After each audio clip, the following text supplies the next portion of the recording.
In the last CSV we have here, we have our enrollments file. In the Enrollment CSV, the mandatory columns are class ID and student ID. Class ID is exactly what it should be from the class list CSV. If we go to the class list CSV tab, we can see our class IDs here. If we take a look at the example we have right now, for grade 10 science, this is the class ID. When we come over to our enrollments, we can see that grade 10 science is here multiple times. This is to add individual students to this class. If we jump over to our student ID column, we can see that we've used the student IDs that we had created on our students CSV.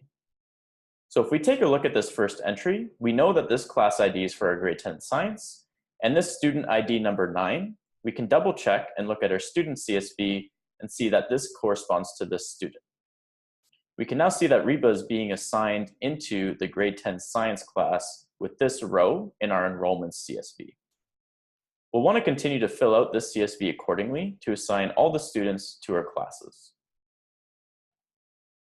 The last two columns we have here are is archived and is deleted. These work the same way that the is archived and is deleted columns work in both the students and class list CSVs.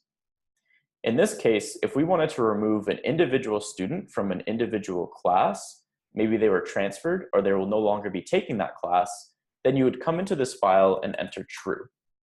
Keep in mind that if we simply remove the row from the file and upload that, it will not impact the student's enrollments.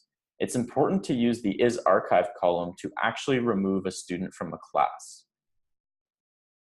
If you use is deleted, not only will that student be removed, but you will not have the option to actually recover that information if you ever need it down the road. It is highly recommended you use is archived.